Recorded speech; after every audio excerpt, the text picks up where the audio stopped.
June 15th, 2012, and I am interviewing Emmet Dwayne Nolan. His nickname is Rosie, at his home in Camarillo, California. Mr. Nolan is 86 years old, was born on September 11th, 1925. He served in the United States Army from the spring of 1943 to January 1946. During World War II, he was a paratrooper in the 101st Airborne Division, 502nd Infantry Regiment, 2nd Battalion Headquarters Company of the Screaming Eagles, and also an infantryman. From 1950 to 1952, he was part of the 45th Oklahoma National Guard. They were called back to duty to serve in Korea. He was discharged as a captain. My name is Cherie Neal, and I will be the interviewer. Ed Lynch from Advanta Videography is filming today. Also in attendance is Mr. Nolan's daughter, Linda Williamson. The interview is for the Library of Congress Veterans History Project. It is supported by the Conejo Valley chapter of the Daughters of the American Revolution. All right, Mr. Nolan, when and where were you born? I was born in Stillwell, Oklahoma, And what is your birthday? 9/11/25. And what kind of work did your parents do? They were farmers and ranchers. Okay, and how many brothers and sisters did you have? 11. And how many were boys and how many were girls? Well, my father had lost his wife in his first marriage, and he had 5 children, 2 boys and 3 girls. And my mother had been married, and she lost her husband, and they married. She had 2 children, 2 girls. Okay. Then we younger 5 came along. That made 11. Okay. So that's how many children there were in the family. That's a big crowd. Okay, now did you live the majority of your life in Oklahoma? Yes, we lived there. We farmed. During tough times, I was the baby of the family. During the Great Depression and the Dust Bowl. Yes. And I remember that very vividly. I was just a kid, a little boy, really, very vividly. And then I still have deep memories of those hard times. Our nation was in tremendous trouble financially and industrial-wise. And what education did you complete before you went into the service? Well, when Pearl Harbor hit, all the young kids wanted to drop out of high school and so forth and enlist in the military. America really came down with a bang. Pearl Harbor. But my mother, your parents, one parent could sign for you if you were under 18. And my mother made me promise that I would stay out. I had 3 older brothers in the Army at that time. It was already in. And till I finished high school. And I promised her I would finish high school. Influenced your decision to go into the Army? My older brothers were all in the Army. The little brother followed suit. When you went into the Army, were there any particular personal goals that you had for yourself that you wanted to achieve? I was so young at that time, we didn't really know. We were just a bunch of kids. Okay. So young, but we were young and we were tough and we were daring. We grew up in the hard times, and I think Hitler underestimated how tough the American soldier was, because we that had grown up straight across the United States, in those hill countries, kind of like the Hatfields and the McCoys, we slept on the door, and dogs and the cats, and hunted in the woods with the coonskin hats. We were tough fishing and hunting, carried a rifle all the time, and since and all the time since I was about 12 years old. And we were good athletes, and we were tough, and we were used to. We could take any kind of Army life that they threw at us. Now, where were you sent for training? I volunteered. We had a choice to volunteer for the airborne. They sent me to Camp Wheeler, Georgia, to take first my basic training, infantry basic. Then from there is just 100 miles over to Fort Benning, parachute school, and that's where we went through parachute school at Fort Benning. Okay, and how long were you there in training? 9 weeks it took then to get completely through parachute school, and soon that over, the 101 and 82nd were already in England training for the invasion. Okay, and They shipped us in the north to Fort Meade, Maryland. We were aboard ship. In 14 days, we were in Liverpool, England. Okay, and now which invasion were you preparing for? Normandy. Normandy, okay. So you prepared there for, so in England, and then was this discussed at all that you were in preparation for Normandy? Or was it top secret? We knew that England was full of military guys from all of our allies, all branches of service. We knew. We didn't know where, but we knew we were going to invade Europe from England. Okay.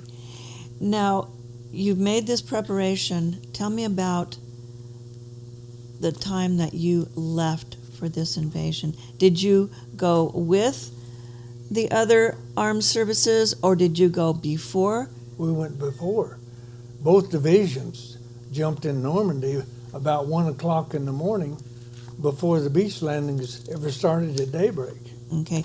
So 1 o'clock in the morning, that meant that it had to have been pretty dark? It was dark. And how were you able to communicate with one another? You could talk on the plane, but there's 2 little lights over the door. The plane is jumped. The red light was on.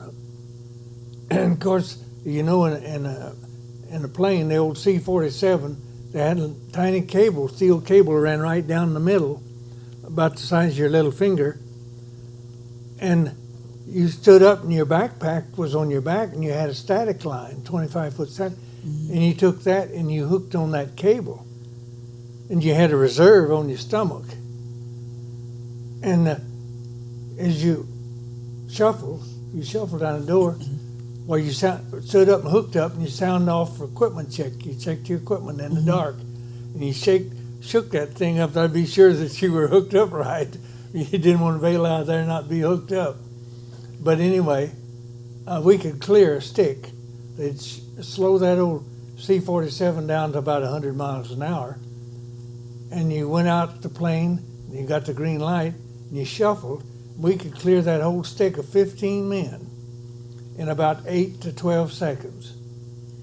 And we were loaded equipment, carrying ammunition, and even in Normandy, a lot of people, we carried a big old Teller and a tank mine under a reserve chute that you never heard of. If anti-aircraft or tracer would have hit that, all they'd found of you was a little greasy spot. But as you went out the door, a little green light came on, and we were supposed to jump at 1,000 feet. But in my plane, we weren't 1,000 feet high. And of course, all that anti-aircraft coming up at you, it looked like a 4th of July picnic. Red, green, you know, and of course, bullets and aircraft flak hitting that old plane sounded like you just take a handful of marbles and throw it on a tin roof and bling, bling, bling, bling, bling. That was bullets going through there, coming right up at you. And so you're glad to get out of there. And of course, when we bailed out, you did a 45-degree turn, and the prop from that engine, the 100 mile, hit you, and you swung down over that tailpiece, and you missed it 8 feet, turned you a full 90 degrees, and you went down, and you counted 1,001, 1,002, and about that time, and that's the opening shock, and that was a tremendous jerk. But you had that harness so tight you had to have. But it felt good because you knew that it blossomed out, and of course you couldn't see it in the dark. But anyway, that's the way it was. But if you're flying at 100 miles an hour in 10 or 12 seconds, you're strung out for way apart, half a mile or a mile apart. Now, We were scattered all over that Cherbourg Peninsula. so how did you know between each other? How did you communicate if you were that length of a distance between one another? You'd crawl up on one another. We carried a little cricket. You've seen that? I got one here. Excuse me. And But I misplaced it. Now I wanted to show it to the students yesterday, Yeah. and I couldn't find it. But you crawled up on someone in the dark. You didn't know what you was going to find when you got down there. Can you imagine a bunch of young 18, 19, 20-year-old kids jumping out in the dark and you're on your own, yes, brother, you know, and you don't know what you're going to find when you get down there in the dark. So we had that little cricket, and we crawled up on someone while we give them a click. And if they were your friend, they'd answer you back in two. And we had one guy that lost his, and they figured, the paratroopers at that time, that we had 10% casualties on the jump alone. That's injuries. But jumping down and coming down in buildings and farmyards and those shrub trees and those trees in Normandy they couldn't get through with a tank after that. Boy, that was tough.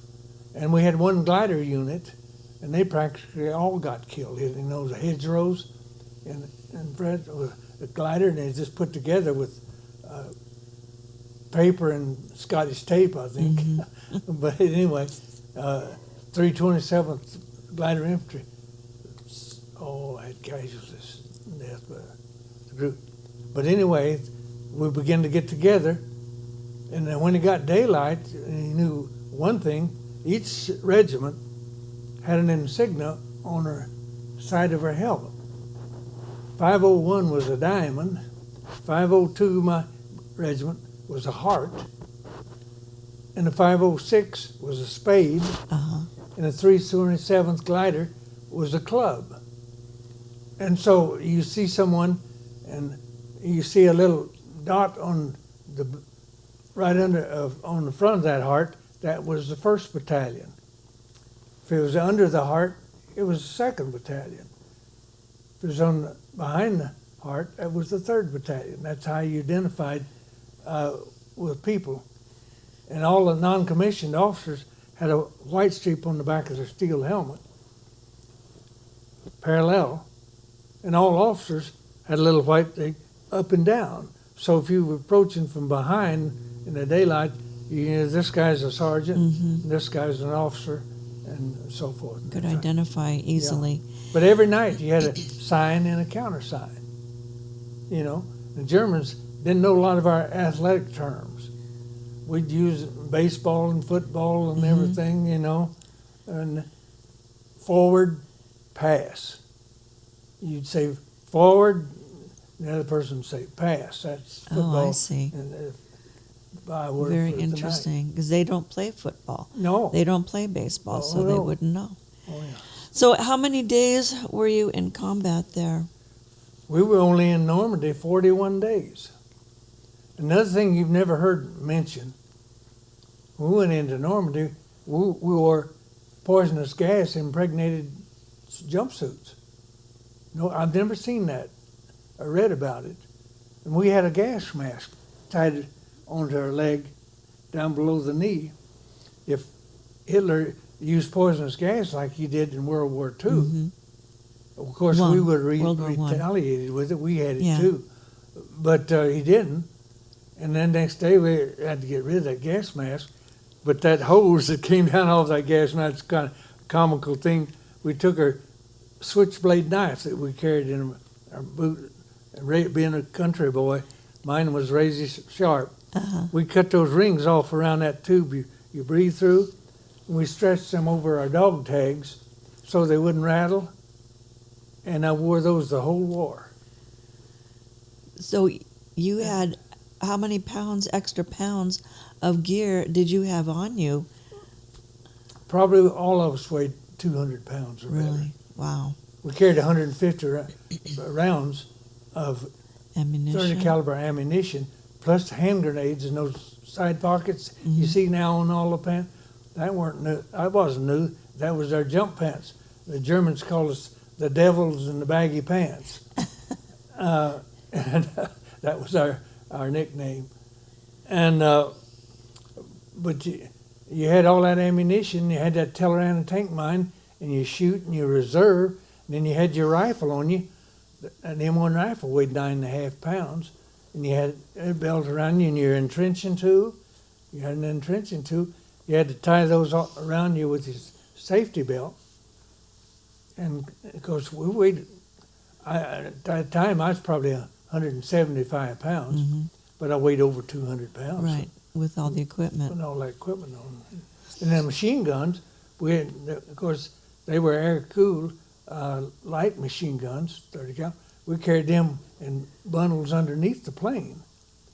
And ammunition and by the tons on there, and you tripped the equipment bundle, and they dropped all that stuff down, and you had to find your baggage and find that the next day, and find your ammunition and put it together, and you moved out. Now, after you had 41 days there of combat, where were you sent? We were sent back to England and got replacements. We lost a lot of men, and started maneuvers again, just like preparing for Normandy, for the next spearhead that would happen. Well, one time we had 2 or 3 dry runs. At one time we were going to jump and liberate Paris, and the guys were all talking about, oh, we're going to see those mademoiselles in Gay Paris, and so on. But General Patton overran the drop zone, and that was called off. And finally, the British, he and Patton and General Montgomery didn't see eye to eye very well, and we didn't see eye to eye.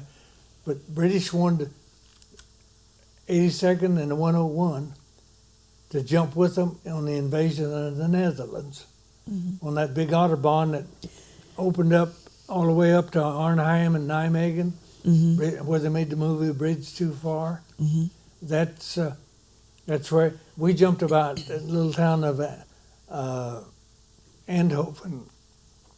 My unit did, and it's about 60 miles east of Eindhoven, about 60 miles in behind the German lines. That was on September the 17th, 44, on Sunday. And we had to fly right over the German lines at 1,000 feet, and they threw everything at us but the kitchen sink. And there was a target moving right over them. And boy, that was tough time. Anti-aircraft fire. And they firing small arms fires, machine guns, 10 and 20 millimeter anti-aircraft gun just at 1,000 feet. It was terrible. But there's a lot of occasions that happen to you that you had close calls, like that deal with Helmut. That round hit him. I had artillery rounds, and shrapnel hit me on my boots. And flying to Holland, I was in the plane right over the German lines, and I was sitting with a supply sergeant in my company, Sergeant Baber from Memphis. I was sitting in the seat here. We'd already hooked up, and to make the jumps, and a 10 or 20 millimeter anti-aircraft round came right through the back, and it hit Sergeant Baber right in the back, in his back chute. Well, he just slumped down. I took my jump knife, and I cut his static line in two and released him. And he gave me his watch. It was hard to get a wristwatch, especially those he had with the luminous dial on. You could see at night because you couldn't strike a match or see what time it was at night. But that watch was valuable. He gave me that watch. He said, "Rosie, I won't need this." He was badly wounded. And we left him in the plane, and we went ahead and made the jump. And he spent the rest of the war in the hospital. He missed Bastogne. But later on, at the end of the war, toward the end of it, troop carriers came in, replacements. The guy walking drooped over. I could tell by the way it walked. It was Sergeant Baber. And he came back to our unit. And he'd lost one lung, and they took 9 pieces of shrapnel out of his spleen, his left side and chest. And I think he said that 13 pieces of shrapnel came out of his leg and hip. And he lived through it. And he came home early. They should have sent him right on home. I don't think probably he lived very much longer because he didn't look good. He lost so much weight. He just had one lung and so on. But that was and I never got a scratch, and the guy on the other side of him never got a scratch. We were sitting there, elbow to elbow with him. Just weird things like that happen. Why was this Autobahn so important? Well, Montgomery we were to take that Autobahn and the bridges and everything all the way up there, and they jumped a British brigade at Arnhem and Nijmegen, and they lost practically. And Montgomery was supposed to be to us within 24 to 36 hours. He never got there. Montgomery is too slow in action. And his unit, brigade up there at Nijmegen got wiped out. And so we said, our commander said, hey, you take our position here, and we'll go up and rescue that group. The 82nd and 101 went on up there, and we took Arnhem and Nijmegen when what was left, excuse me, the British. And we fought with the British in there for 72 days. And we didn't like that at all. We had to eat British rations, and I still can't eat leg of lamb for tasting that old mutton stew we had to eat. And the guys that really griped, I was a young fellow and I didn't smoke. I was a pretty clean liver, an athlete. I didn't smoke, but the guys that smoked were really fussed at having to smoke those, we call them limey, they call them limey cigarettes, and British sailors, they got the nickname limeys for sucking on the limes, sailing the oceans of the world for scurvy. Yes. And they were known to us, not the British, we call the limeys.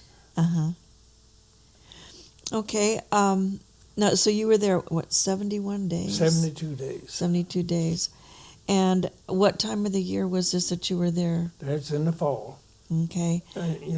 We jumped September 17th, but of course fall comes quick over there, and we got lots of rain in Holland there too, and it was dark as a sack full of black cats at night, darkest you've ever seen, and that close to the water and the rain and the drizzle, and it got dark about 5 o'clock in the afternoon.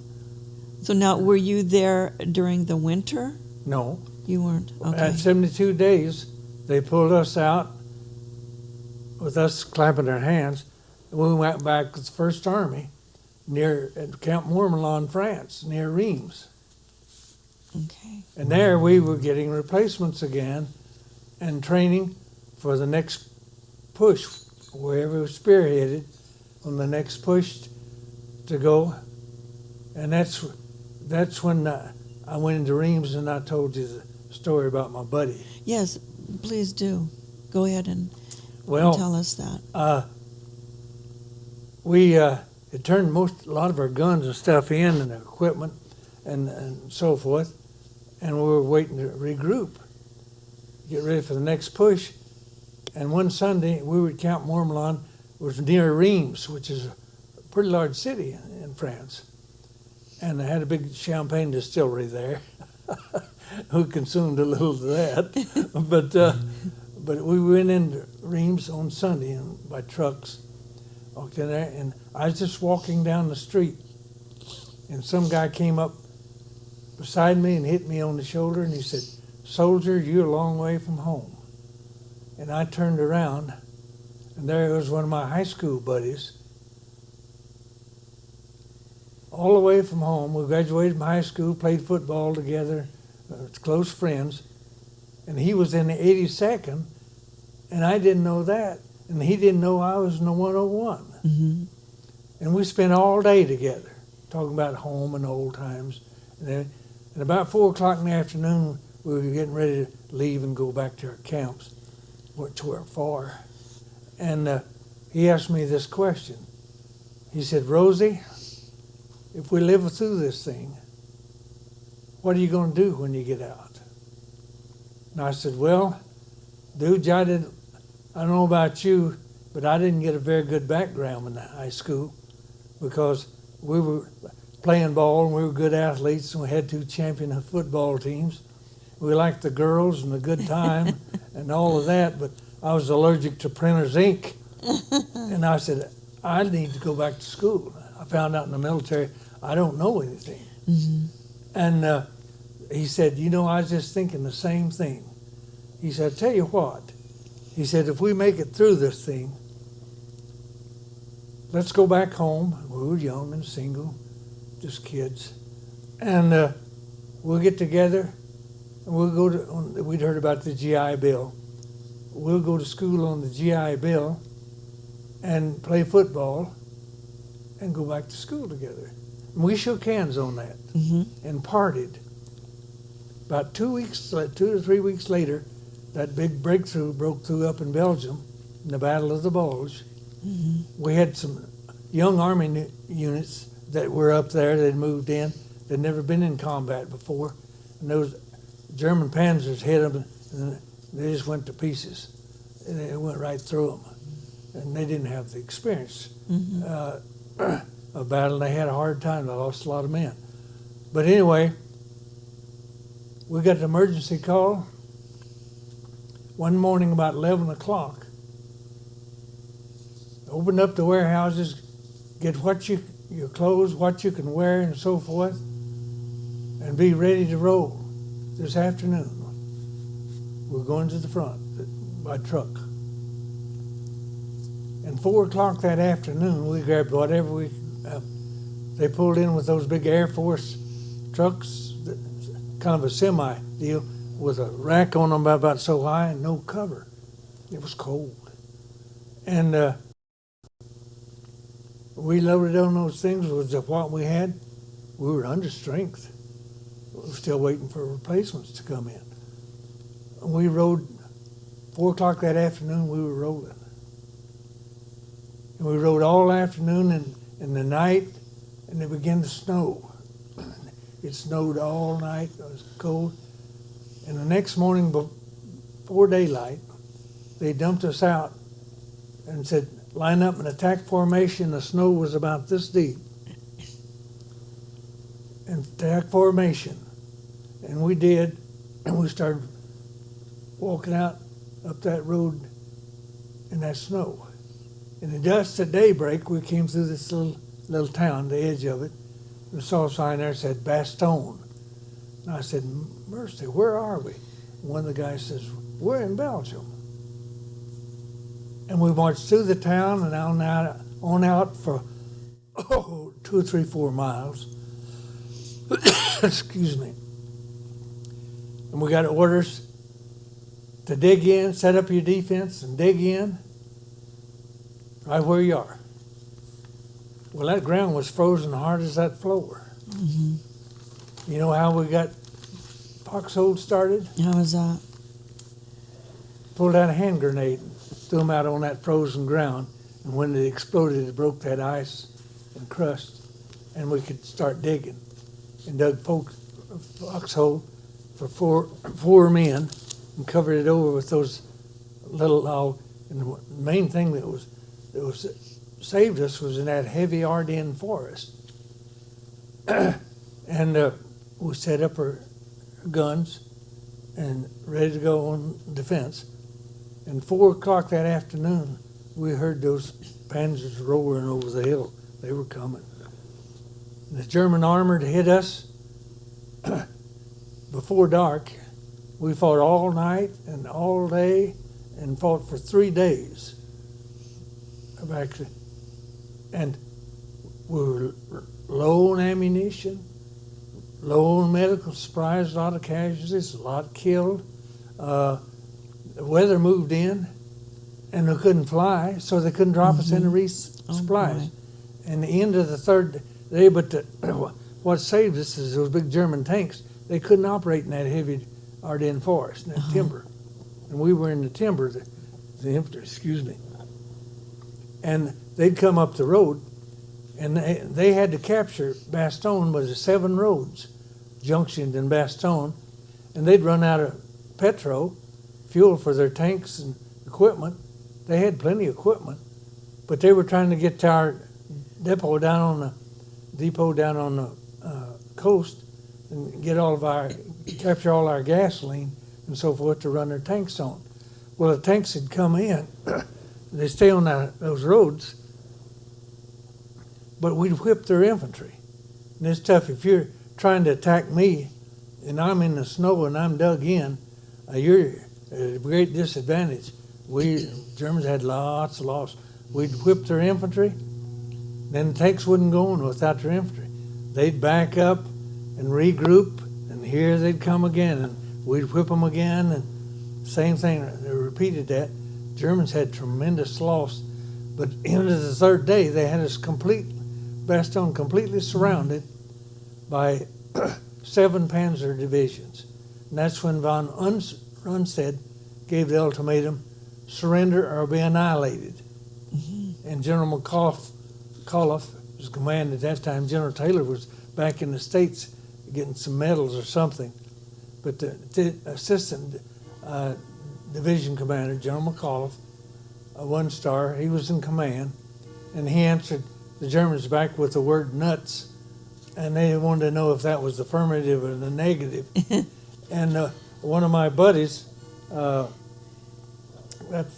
photograph here, this photograph of Helmut, he was German. He was born in Stuttgart, Germany, and he was sergeant of the communication platoon. And this is he on the left. His name was Helmut Wilhelm Katz. He was born in Stuttgart, and we called him Helmut Wilhelm Katz, the Kraut from Stuttgart. But he spoke fluent German, and he was one of the interpreters there. And he answered back to him the word nuts, and they want to know what that meant. And he said, well, in our language, that means the same as go to hell. And that was the negative for the Germans. They didn't like that at all. But that's quite a story, and I'll tell another story about this after the war. We were real good buddies, and we ran around together all the time. And I was the machine gun platoon, and he was in the communication platoon. But the funny thing there at Bastogne, he was running telephone lines to the listening post that was out up there, and he was in the snow. That snow was deep. But in some places it was foot deep. But he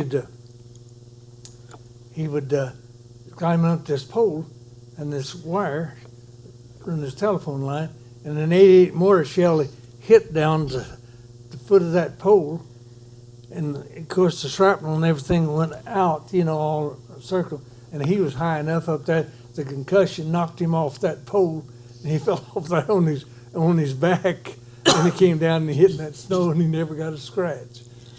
But he Those made things it like through. that happen. He made it through. Yeah. Yes, all Yeah. right. Very good. Okay, so now your other friend that you had mentioned that you had met up with and you had agreed to meet after the war, what happened to him? That first battle up there, the 82nd was over to our left. And he got killed in that first battle. Okay. And when I didn't know about it for a long time, and finally got letters from home. And his father was the county sheriff of the county that I live, Adair County in Oklahoma. And when after the war, and I came back, of course I went to see his father and mother, and I was the last hometown boy that saw him alive. And tell them that was a tough job. Yes. to go and talk to his mother that I was Yes. we were together, and I was the last guy from home that saw him alive. Yeah. And they had a big write-up in our little county paper about it and the story of it and so forth and so on. Okay. Excuse me. I wanted to go back to your experience at Bastogne. You had been hit very hard. Oh, You yeah. had said that you needed medical supplies. You had no food. Your experience as a farmer, how did that help you at this difficult time for you and your men? That's a good question. It's a real story. We grew up on the farm and ranch. We raised what we ate. We butchered our own meat. We had our own smokehouse. During the Depression, you didn't have any money. You didn't go to the If you wanted to eat, you grew it. And of course, we had a big farm, which I still own. I'm still a cowboy. I still got cows on the ranch back there. But anyway, I tell you a story. They couldn't supply us, with food and stuff because of the weather. Right. So we got into Christmas Day in 1944. We were in this little village in Belgium. And the Belgians built their home, and then they had a courtyard back of it, and usually had a well there. And then the barn was set in the back. Well, being a farm boy, I was scrounging for something to eat. And I knew how to survive. I went into that house, and I went out, and I found 6 cows in that barn. Everybody had evacuated out, and they hadn't been watered or fed. And I climbed up in the loft, and I pitched out hay and fed those 6 cows. And I drew water out of that well and watered them with a bucket. Then I took my steel helmet off and put down the snow supposed to be pure, filled it full of snow, and I washed it out the best I could with that snow. And I went in and I knelt down and I milked all 6 of those cows in my steel helmet. That warm milk, and the guys in my squad came by, and I poured that warm milk in a canteen cup, and that was our Christmas dinner in 1944. And I was the only guy in the squad that knew how to milk a cow. And one of the guys said, "I thank God that old Rosie knows how to milk a cow." And you probably want to know how I got that nickname Rosie. How was that? When I was a little boy, I guess I was very healthy, because on a cold morning, it looked like I was wearing rouge. I had rosy cheeks. Well, when I went into the military, I had another nickname too, Cotton Top. And of course, I bleached out into my hair. It was cotton, white as cotton, and a little boy playing out in the sun. I'm paying for it now, on my skin. But anyway, I didn't tell anybody about that when we went in the service. And we were up in Bastogne, a cold, miserable place, and no cover. 3 guys would scooch up to a hole, and one guy at night would stay on, watch on the gun, and he'd wake the next guy up. And every hour, and you got to snuggle up with the other guys to try to keep warm. Yes. And they think a lot of kids think I'm telling them big windy when I tell them how cold it was, and that I never had my boots off or a change of clothes for 41 days. Wasn't me. A lot of the other guys was the same way. Mm-hmm. And we came out of there with about 50 guys in our company. We were on the strength when we went in, but we'd lost that many men, wounded and killed and so forth and so on. And I crawled out of my foxhole there one morning, and one of the guys said, "There's old Rosy Cheeks crawling out of his hole," and it started all over again. And all the years that I taught and coached, I've never gone, nobody knew my name. It was always Coach Rosie. Coach Rosie. Everybody It knew just who stuck. Rosie was, but they didn't know my name. So that's pretty amusing to a lot of people, but that's how I got the nickname. Okay. Were there any other ways that your farming skills helped you survive? Well, the next day there, after I milked those cows, I found a little chicken house in the village there, and it had an old rooster and 6 hens in it. And that old rooster, he was about as old as I was. He had spurs about that long. But I was the only guy that knew how to wring a chicken's neck. Farm training. Yes. Again, I wrung that old rooster's neck and all those hens, and I took my jump knife and skinned them. But we couldn't build the Belgians used a cook stove, wood cook stove. We couldn't build a fire to cook them and anything till dark. And I found a big old aluminum pot, and I cut them all up and put them in that and found some salt, put in there and the lid on there, built a fire in a big old cook stove. We cooked them till they just so tender they fell off the bone. We ate those 6 hens and that old rooster. And then the guys came by with their canteen cup, and they dipped that canteen cup down in that hot chicken broth and drank that, and boy, that was good. You know, it was good for you, Yeah. you know? Chicken soup for the soul. Oh, yeah. Yeah. Okay. So now, the freezing weather, how did that affect you? I mean, You never got warm.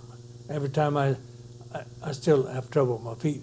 On the last day, after 41 days, of course, after the weather cleared, then they brought resupplies into us, food and rations and ammunition, medical stuff. We'd had guys that had been in there for a week and that didn't even have any medicine to treat their wounds. And a lot of them froze to death. No place, no heat, no nothing. Those old buildings were like an iceberg that they put them in. But anyway, General Patton made that forced march up. No one else would try it. And he said, we're not going to leave those men up there surrounded. We'll go and help rescue. They're brave men. And he made that forced march of over 100 miles. Nobody thought he could do it. He did. He broke into the south side of us, but we had stopped the Germans at that time. But he came on in and reinforced. And when he came in, of course, he was a pretty good showman too. He had on that big sheepline coat, jacket, and leather jacket, and his pearl revolvers on.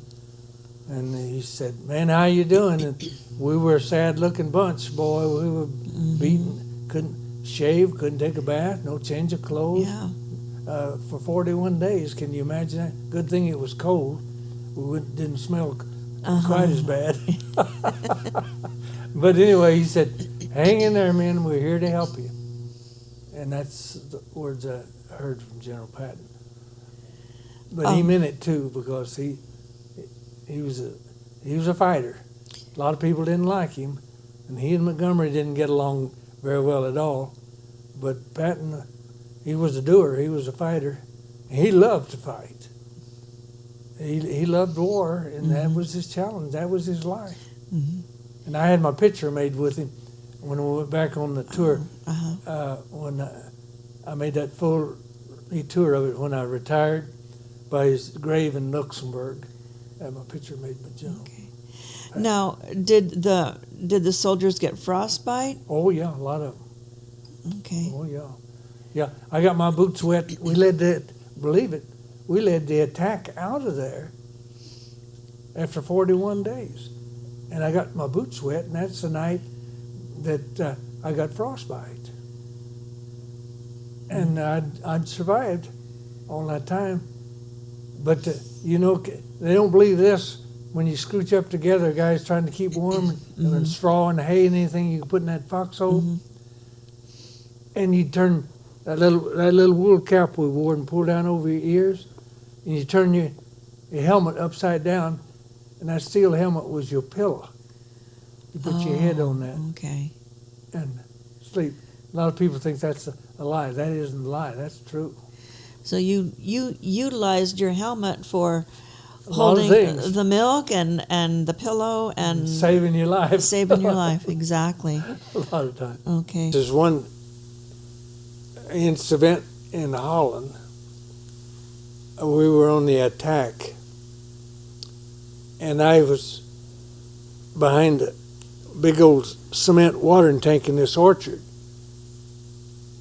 And there was a sniper that shot several of our men, and our battalion doctor, Captain Logan,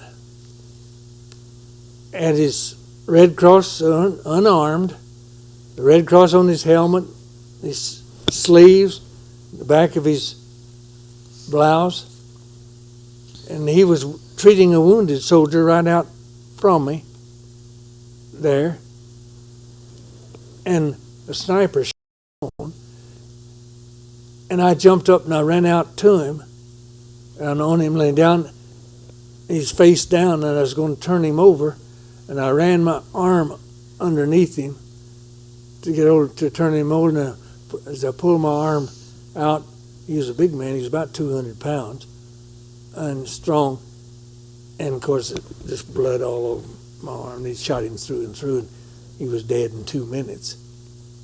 But I jumped up and ran back to my gun behind that cement pillar. That sniper took a shot at me, and he shot me through the backpack. And he missed me. He went through and didn't touch a hair. And there was a haystack out there in a ditch. And they said, no, a guy's got to be hidden in that haystack or somewhere. So I turned on a machine gun, and all other guys around close by, we opened up on that haystack. Those tracers set it on fire. And he was in there. And he ran out, and he ran out, why, we finished him real quick there. And that's only a guy that I ever really wanted to kill, for what he had done. He was a Nazi bad one all the way. All right, so after this point, does the war end? Or Oh, no. where do you go from there? We got replacements, Okay. and they took the 101 back, and we got back behind the front lines, and got replacements and regrouped down near Auxerre, and they sent us down on the 7th Army front. And our 82nd, they were left up, I would think, with the 1st Army. But we went on through, but what broke the Germans back was the Battle of Bastogne. That was the break in their military. They never did recuperate after that, and of course we just kept coming with our tanks and equipment. And another thing, Hitler underestimated Germany. Is our power to promote and build. He said we shoot one tank and here comes 5 more to take their place, because our industrial power in the United States, the Japanese, they missed on that too. The sleeping giant. Every family in America became involved. Yes. I don't know of a family that wasn't involved in the war. It was either relatives or family or somehow. Just like my poor mother had 4 sons in there, and we all got back alive. 3 of them were seriously wounded, and I was the luckiest one in the whole bunch, and I fought through the whole war from Normandy to the end of it. There's just a man in this picture that is made here. We came on through and we captured Hitler's hideout at Berchtesgaden, and the first concentration camp I was in, I went into one. I couldn't stomach it anymore. I said, we'll let the boys behind take care of that. I'm not going back in there. And we captured Eagle's Nest and Berchtesgaden, Hitler's old hideout down in Bavaria, and the war ended there. That was the end of the war. Well, all the older guys that are married and so forth, they had points, and they got to go home first. All we younger fellows were single, like Helmut and I. We stayed as occupation troops down in southern Germany and Austria all summer. And we were supposed to fraternize, but that was hard to stop too, because German civilians down there, and southern Germany was beautiful because it wasn't industrialized and they didn't get bombed and torn up. There wasn't a fighting in it like other parts of Germany were. Berlin, for instance, and other cities within the manufacturing areas. But Helmut was quite a popular guy down there, but he spoke fluent German, and we used to take our suits off and hide our uniforms and our bathing suit in those lakes around Berchtesgaden. We made rest camps out of those big hotels there, and we'd go out and swim with those German girls. Had a good time, and MPs come by, and you weren't supposed to fraternize at all. They say, UGI, Nick Versteh.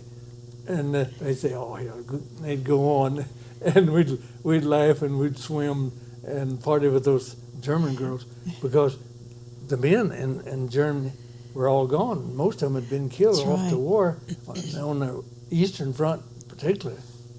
And young people, you know how young people growing up, Yes. know. But anyway, we stayed there, and we didn't find out till later.